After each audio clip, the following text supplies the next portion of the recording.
আলাইকুম। শম্পার সংসারে আমি শম্পা সবাইকে আরও একবার স্বাগত জানাই।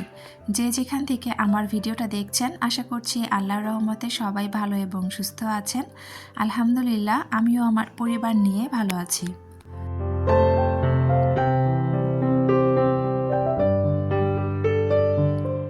আজকের ভিডিওটা শুরু করেছি সকাল থেকে। তো এটা হচ্ছে বুধবারের ভিডিও। তো সকালবেলা হচ্ছে নাস্তার জন্য আমি এখানে নুডলস বানিয়ে নিচ্ছিলাম। তো বেশ সকাল সকাল কিন্তু আমি নাস্তাটা বানাচ্ছিলাম। আমার মেয়েরা স্কুলে যেহেতু চলে যাবে, যার কারণে নাস্তাটা বানিয়ে নিলে ওরা খেয়ে যাবে আর কি। তো সকালের জন্য ভাবছিলাম যে কি করা যায়, তো ওই রকম ভারী কোনো কিছু খেতে ইচ্ছা করছিল না। তো আমার হাজব্যান্ডকে জিজ্ঞেস করলাম, সেও রুটি তারপরে খিচুড়ি এরকম কিছুই খেতে চাচ্ছিল না। তো তখন মনে হলো যে তাহলে ঝটপট একটু নুডলসটা করে ফেলি, দেখা যাবে যে এটা নিজেদেরও খাওয়া হয়ে যাবে, আবার আমার ছোটো মেয়ে টিফিনেও নিয়ে যেতে পারবে। তবে আজকে আমি নুডলসটা করছি একটু অন্যভাবে। আমি হচ্ছে সকাল সকাল কেন জানি তেলে ভেজে নুডলসটা যে খাই ওটা আমার খেতে ইচ্ছা করছিল না। আবার একটু যে ঝোলঝোল করে স্যুপের মতো করে খাবো সেটাও কেন যেন ভালো লাগছিল না।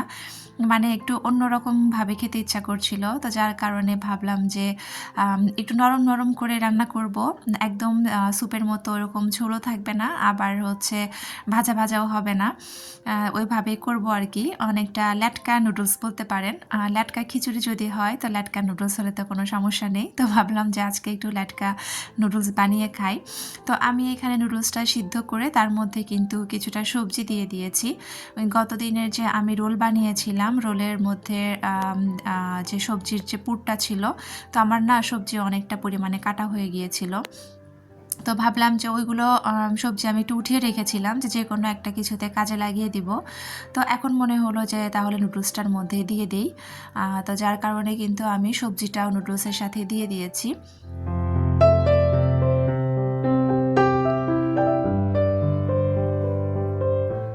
আমার এই নুডলসটা সিদ্ধ হতে বেশ অনেকটা সময় লাগে, যার কারণে কিন্তু সবজিটা আমি পরে দিয়েছি। নুডলসটা মোটামুটি বেশ কিছুক্ষণ সিদ্ধ হওয়ার পরে কিন্তু সবজিটা অ্যাড করেছি। আর তারপরে আমি কিন্তু দেখতে পেয়েছেন নুডলসে কিন্তু পানি ঝরাইনি, একদম ওর মধ্যে শুকিয়ে রেখে ওইভাবেই প্যানের মধ্যে রেখে দিয়েছি। তো এখানে আরেকটা কড়াইয়ে আমি পেঁয়াজ দিয়ে দিয়েছি, আর তেলের মধ্যে পেঁয়াজ দিয়ে তার মধ্যে পেঁয়াজ একটু নাড়াচাড়া করে তার মধ্যে 2টা ডিম দিয়ে দিয়েছি। আমি এখানে কোনো মরিচ দিব না, যেহেতু আমার ছেলেটাও খাবে। আর শুধু নুডলস না, যে কোনো রান্নায় আমি এমনভাবে রান্না করার চেষ্টা করি যাতে করে আমার ছেলেটাও খেতে পারে, ওর জন্য যাতে বাড়তি কোনো ঝামেলা আমাকে করতে না হয়। তো এই জন্য কিন্তু এখানে আমি কোনো মরিচ দিইনি। এখানে আমি হচ্ছে যে নুডলসের মশলা দিব, যে ম্যাজিক যে মশলাটা থাকে। কারণ আমি যে নুডলসটা খাই এই নুডলসে কিন্তু কোনো মশলা থাকে না, শুধু নুডলসটাই থাকে। তো যার কারণে এই যে ম্যাজিক মশলাটা দিয়ে দিব এখানে 2 প্যাকেট। আর এই ম্যাজিক মশলা দিয়ে কিন্তু যে কোনো ভাজি সবজি বা নুডলসে খেতে কিন্তু বেশ ভালো লাগে। আর এই মশলার মধ্যে যেহেতু লবণ দেওয়া থাকে না, যার কারণে আমি এখানে পরিমাণ মতো লবণ দিয়ে দিয়েছি।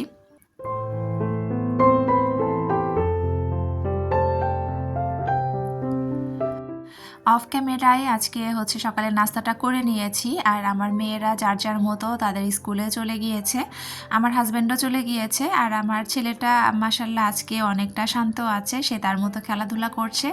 তো আমি এই ফাঁকে একটু আমার কাজগুলো গুছিয়ে নিচ্ছিলাম। এখানে আমি কিছু সিমের বিচি ভিজিয়ে রেখেছিলাম, তো সিমের বিচিগুলো বেছে নেব। তো এটা হচ্ছে শোল মাছ দিয়ে রান্না করব। আমার হাজব্যান্ড গতকালকে বেশ বড় সাইজের 2টা শোল মাছ এনেছে, আর সে সিমের বিচি দিয়ে শোল মাছ দিয়ে অনেক বেশি পছন্দ করে। তো রান্নাটা আজকে আর আপনাদের সাথে আমি শেয়ার করব না, কারণ আমি আর ভিডিওটা খুব বেশি লম্বা করতে চাচ্ছি না, যার কারণে রান্নাটা শেয়ার করছি না। তো আজকে যে বিষয়ে ভিডিওটা আপনাদের সাথে শেয়ার করতে চেয়েছি, তো সিমের বিচি বাছার পরে আমি ওইদিকে চলে যাব। তো যারা আমার ভিডিওটা দেখা শুরু করেছেন প্রত্যেকের কাছে রিকোয়েস্ট করে নিচ্ছি, প্লিজ একটা লাইক দিয়ে আমার পুরো ভিডিওটা কন্টিনিউ করবেন, কারণ আপনার একটা মূল্যবান লাইক আমার ভিডিওটা আরও অনেকের কাছে পৌঁছে দিতে সাহায্য করবে। যারা নতুন আমার চ্যানেলটা ভিজিট করছেন, আমার ভিডিওর কোনো অংশ, আমার কথা বা কাজের কোনো অংশ যদি আপনাদের কাছে একটুও ভালো লেগে থাকে, আর আপনারা যদি এরকম লাইফস্টাইল ব্লগ ভিডিও দেখতে পছন্দ করে থাকেন, আপনারা আমার চ্যানেলটি সাবস্ক্রাইব করে পাশে থাকা বেল অপশনটি প্রেস করে অল বাটনে ক্লিক করে রেখে দিতে পারেন, যাতে করে আমি ভিডিও ছাড়ার সাথে সাথে নোটিফিকেশন আপনার কাছে চলে যাবে, আর আপনি আপনার মূল্যবান সময় বের করে আমার ভিডিওটা দেখে নিতে পারেন। যারা অলরেডি কাজগুলো করে দিয়েছেন তাদেরকে অসংখ্য ধন্যবাদ।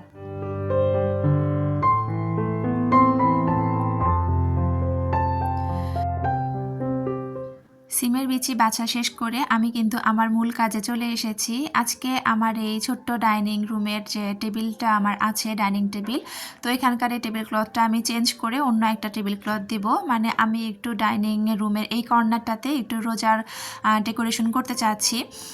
যেহেতু রোজা চলেই এসেছে, তো ঘরের একটু কর্নারগুলো যদি রোজার উপযোগী করে গুছিয়ে নেওয়া যায়, দেখতে কিন্তু বেশ ভালো লাগে, মনের মধ্যে একটা অন্যরকম ভালো লাগা কাজ করে। আর তাছাড়া আমার টেবিল ক্লথটা একটু ময়লাও হয়ে গিয়েছিল, তো ভাবলাম যে চেঞ্জ করে ফেলি। তো আমি যে টেবিল ক্লথটা এখন বিছাবো এটা কিন্তু নতুন জিনিস না, এটা কিন্তু আমার ঘরে আগে থেকেই ছিল। তো ভাবলাম যে কাপড়টা যেহেতু বেশ বড়সড় আছে আর এটা কিন্তু টেবিল ক্লথ হিসেবে বেশ মানিয়ে যাবে। যেহেতু রোজা, সব কিছু একটু সাদা থাকলে দেখতে বেশ ভালো লাগে, তো সেই চিন্তা থেকেই কিন্তু আমি এটা দিয়েছি। আর আমার টেবিলের উপরে একটা পাতলা কম্বল দেখতে পেয়েছেন, আমি এই কম্বলটা কিন্তু সবসময় টেবিল ক্লথের নিচে রাখি, এতে করে টেবিল ক্লথটা খুব সুন্দরভাবে আটকে থাকে।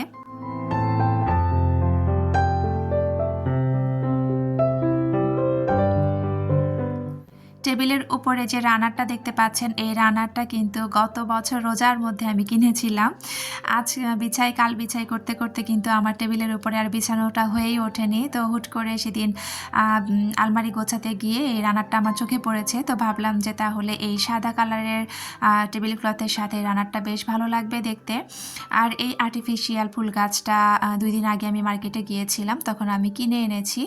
আর এই যে পানির বোতলটা রাখলাম, এটা কিন্তু আসলে পানির বোতল না, আপনাদের সাথে আমি শেয়ার করেছিলাম, আমি মূলত এটা শরবত রাখার জন্য নিয়েছি। তো এই ঝুড়িটার মধ্যে দেখতে কিন্তু বেশ ভালো লাগছিল, এই জন্য আমি বোতলটা ওখানে রেখেছি। আর এখানে আমি ছোট্ট একটা কাচের একটা বক্স রেখেছি, এর মধ্যে আমি কিছুটা খেজুর রাখবো। যেহেতু রোজাতে ইফতারিতে তো খেজুর লাগবেই, যার কারণে হাতের কাছে খেজুরটা থাকলে একটু বেশ সুবিধা হবে, এই জন্য কিন্তু আমি খেজুরগুলো এখানে রেখে দিচ্ছি।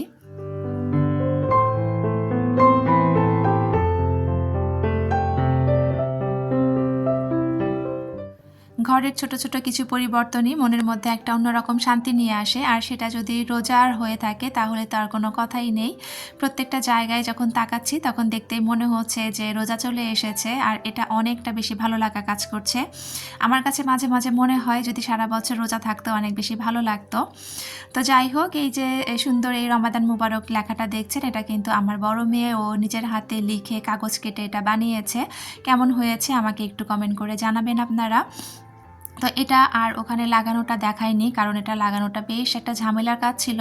তো আমার মেয়ে বলছিল, আম্মু এটা ভিডিও করতে হবে না, আমি তোমাকে লাগিয়ে দিচ্ছি। তো ও কিন্তু সুন্দর করে নিজেই কেটেছে, নিজেই সব কিছু করে তারপর লাগিয়ে দিয়েছে আমাকে। তবে এখানে আপনাদের সাথে ছোট্ট করে একটা কথা শেয়ার করি, আমি কিন্তু চেয়েছিলাম এখানে একটু লাইটিং করতে। আমার মেয়ের কাছে ওদের ঘরে লাগানোর জন্য বেশ সুন্দর একটা লাইট আছে, আমি জানতাম যে লাইটটা একদম ভালো আছে, লাইট কোনো সমস্যা নেই। তবে আমার মেয়ে স্কুল থেকে আসার পরে যখন ওকে আমি জিজ্ঞেস করলাম, আমি জানতে পারলাম যে লাইটটা নষ্ট হয়ে গিয়েছে। তো তারপরে কিন্তু আমি আমার হাজব্যান্ডকে আবার ফোন দিয়ে বলে দিয়েছিলাম, সে কিন্তু আমার জন্য একটা লাইট এনেছে। তো তারপরে আমি রাতের বেলা ডেকোরেশনটা করেছি, সেটা আপনাদের সাথে একটু পরে শেয়ার করবো ইনশাআল্লাহ। তো যেহেতু নতুন টেবিল ক্লথ সব কিছু বিছিয়েছি, আপনাদের সাথে তো রান্নাবান্না আজকের কোনো কিছুই শেয়ার করলাম না। তো ভাবলাম যে আমরা যে খাওয়া দাওয়া করব, তো খাবারটা টেবিলে নিচ্ছিলাম সেটাই একটু শেয়ার করি।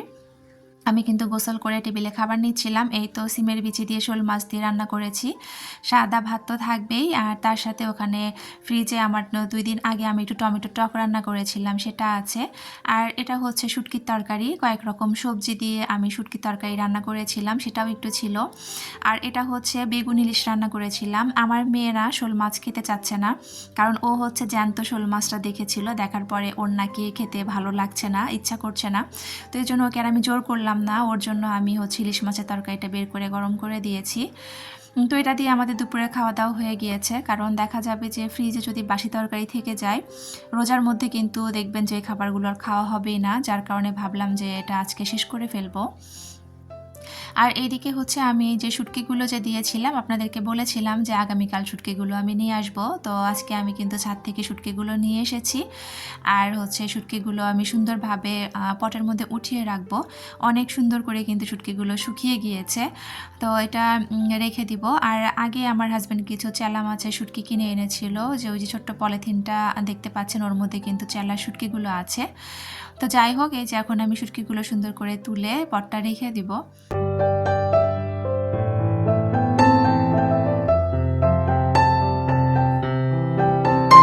আজকেই কিন্তু আমার রোজার সব কাজগুলো শেষ হয়ে যাবে আলহামদুলিল্লাহ। এখন শুধু মন দিয়ে আল্লাহর ইবাদত করার সময়। তো মন দিয়ে এখন হচ্ছে ইবাদতটা করব ইনশাআল্লাহ। তো এইদিকে আপনাদেরকে একটু ছোট্ট করে আমার লিভিং রুমের এলোমেলো অবস্থাটা শেয়ার করি। এই যে আমি সোফার কভারগুলো কিন্তু ধুয়ে দিয়েছিলাম। সোফার কভারগুলো আমি উঠিয়ে এনে রেখেছি। আমি রাতের বেলা বসে এগুলো সব তুলে নিব আর কি। তো এটা আর আপনাদের সাথে শেয়ার করছি না। আর আমার ছেলে কিন্তু সোফার উপরে মুড়ি খেয়ে তারপরে ছড়িয়ে ছিটিয়ে রেখেছে। তো সব কিছুই আপনাদের সাথে একটু শেয়ার করে দিলাম। আর এই যে বলেছিলাম যে লাইটটা এনে রাতের বেলা কিন্তু আমি ডেকোরেশন করেছি, তো সেটাই একটু আপনাদের সাথে শেয়ার করে দিচ্ছি যে লাইটটা লাগানোর পরে জায়গাটা দেখতে কেমন লাগছে। আমাকে কিন্তু কমেন্ট করে জানাতে ভুলবেন না যে আপনাদের কাছে কেমন লেগেছে আমার রমজান ডেকোরেশনটা।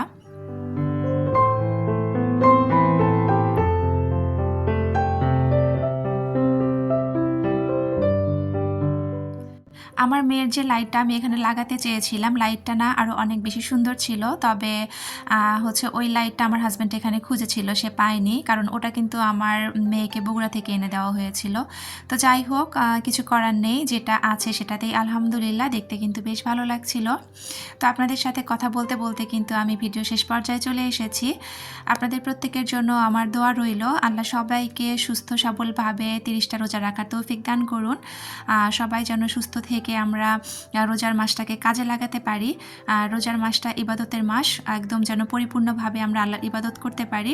আমার আর আমার পরিবারের জন্য আপনারা একটু দোয়া করবেন। তো আপনাদের সবার সুস্থতা কামনা করে আর আমার পরবর্তী ভিডিও দেখার আমন্ত্রণ জানিয়ে এখান থেকেই বিদায় নিয়েছি। আল্লাহ হাফেজ, আসসালামু আলাইকুম।